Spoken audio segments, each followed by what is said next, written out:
I think there are two easy ways to live life. You can live it within the bounds you're born in. Ouch, I just popped my fucking pelvis. That fucking hurt. Or, so like in our case, right? You live your life either um, striving to maintain a simple life while it grows harder year by year because costs rise. Um, or you strive to climb the ladder of wealth. Well, okay, I just forgot if I said struggle or try, but it may be a struggle, it may not. It depends on what you do to get wealth. Let's use the examples of someone making a game versus someone running a fundraising company. One of them is definitely easier in the long run. It's harder in the beginning to make a game, especially if you don't know how to do it. But it's more rewarding and easier later down the line. While it's technically easier to start a fundraising company, but it's harder to maintain. But all walks of life are hard. No matter what you do, they're hard. Whether you do everything or you do nothing, it's all difficult. Just to different degrees and for different reasons, depending on who you are. But you can live your life within the bounds of the society, of the environment you're born into. Or you can live your life doing everything in your power to make it better through not necessarily inaction, but through actions that kind of contradict everything, like or that kind of like go against the grain in a dramatic way, like growing your own food and building your own house and trying to convince other people to do it. Right? Again, all walks of life are difficult. That's difficult because you're doing everything yourself or with a group of people, right? With a group. Either way, that path only helps you, while the money path still only helps you, or well, still helps you, but it can help others. Same with the self-sustaining path, but you can't help as many people as if you could with money. I think what would make more sense is you have both. You get the money and then you use that to have self-sustaining communities. If you want to do it a smart way, you effectively have apartments all over the United States where you grow everything inside, where you have water filtration, you collect rainwater, you use solar energy, right? But at the core of all of this is a healthy dose of maybe not apathy. Apathy might not be may not be the best word, but detachment from the way things are and seeing how the way or seeing the way things could be, or simply just not peering into the future or past at all and just living in the present. Easier said than done, yeah, but ultimately, what is or what, yeah, what is what will be. What will be is what is. What has happened before. I don't mean that in this in the history repeats itself type shit. I mean that literally in a universe, in an infinite universe, or infinite possibilities. Meaning there's a possibility that we've all gone through this before. The person, the life that you've lived so far, you could easily just be essentially a second version of you, the exact same person, the exact same thoughts, the exact same actions, the exact same inactions, all run through a second time. Could explain deja vu.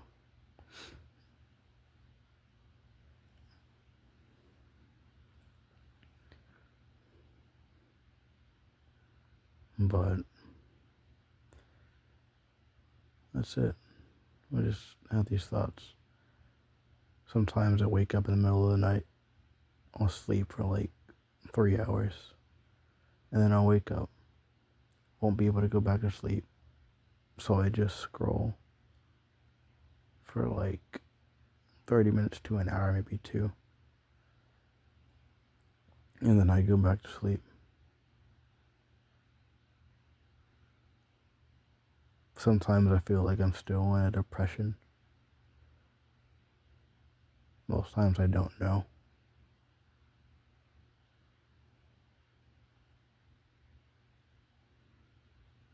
I don't want to talk to other people. But I crave the connection of those I do want to talk to.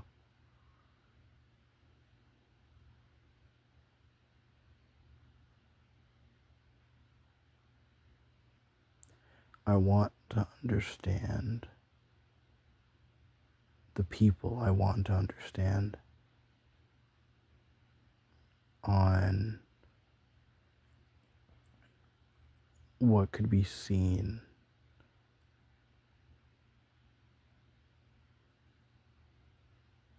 as an oddly deep level. Essentially what I'm saying is I want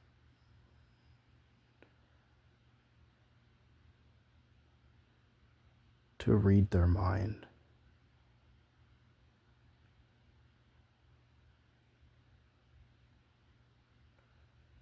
And I want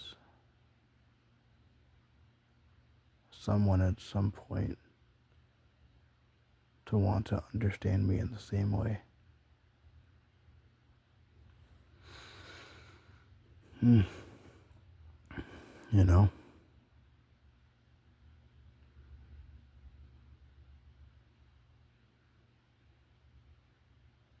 But the more I make these,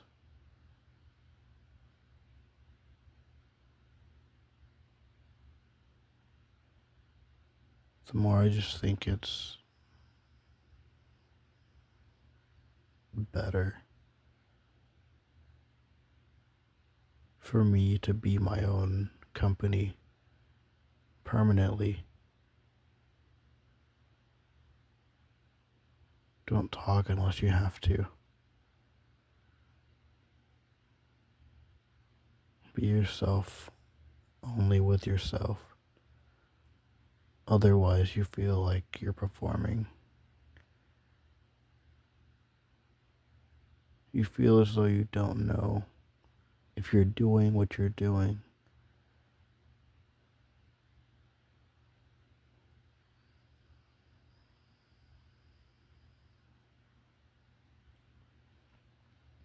Because you want to,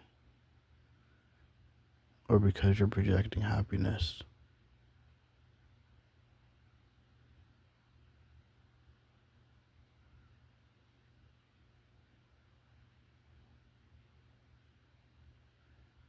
You want to be yourself,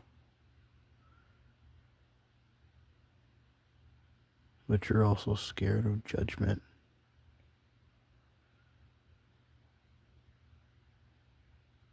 And being perceived in negative ways.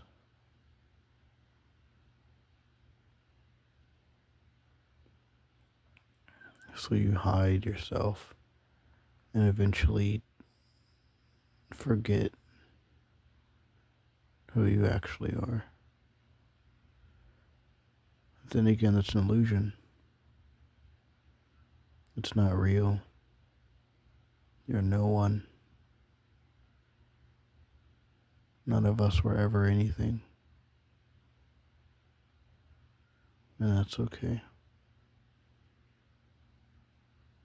You don't have to be anything to choose something. You know?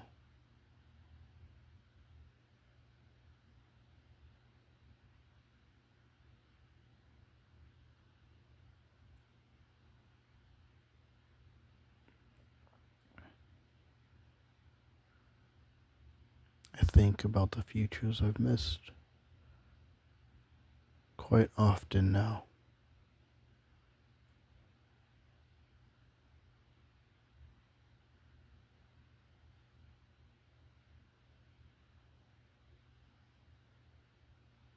And it makes me want to reach the goals I have.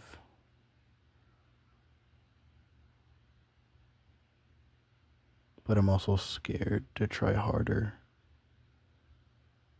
than I already am. Because I view myself as a failure.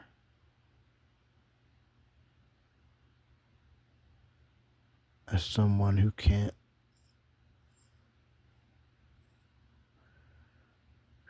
ever grow beyond the conditions they're currently in.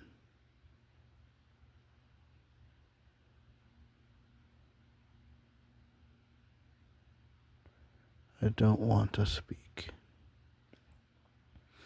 I don't want to use words.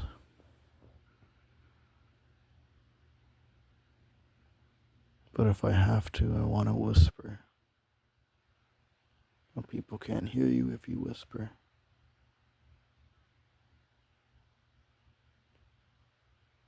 Then you have to speak more. And you have to speak louder.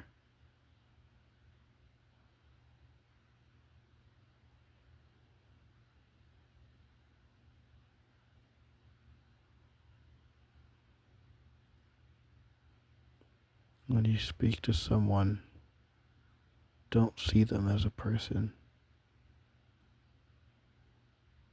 See them as a concept, using concepts to communicate. Only focus on the information they're giving you.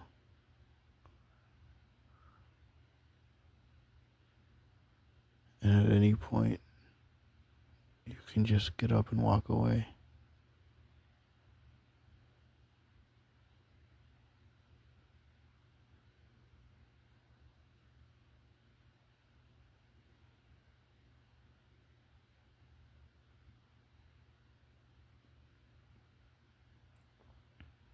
I wonder what other version of me is looking on this moment right now.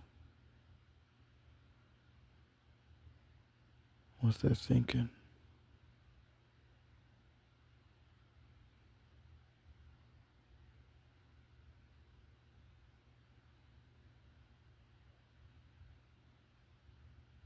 Where they are. What they've done since now. How many lives they've lived. What do they know? What have they learned? Who did they help?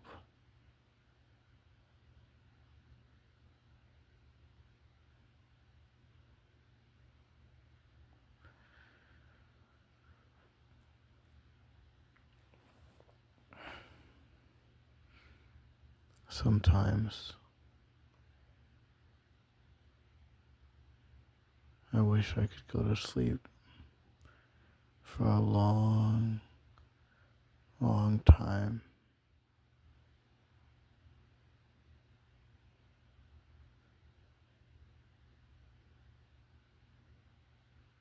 But sometimes I worry about having those dreams where I see bugs everywhere. Sometimes they're in my hair, sometimes they're in food, or having dreams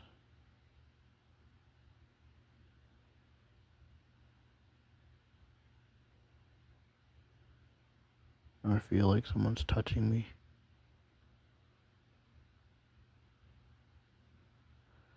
Or worse, those dreams don't feel very good. Sometimes I have dreams where I'm a different person. Sometimes I'm speaking a different language.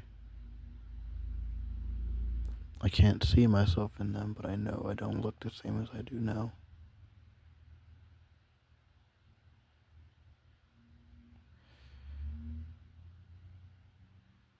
And yet, I know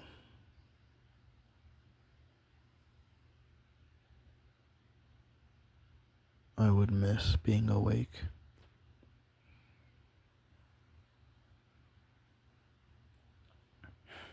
Ignorance is only bliss.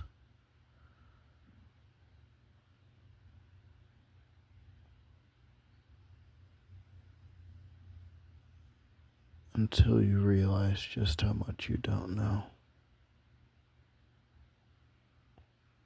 And even when you know more,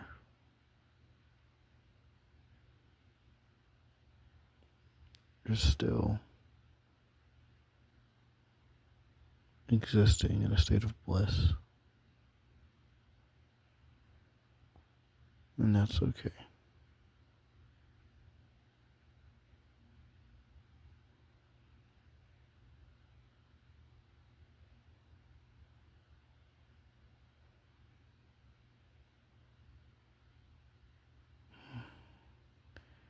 That's it.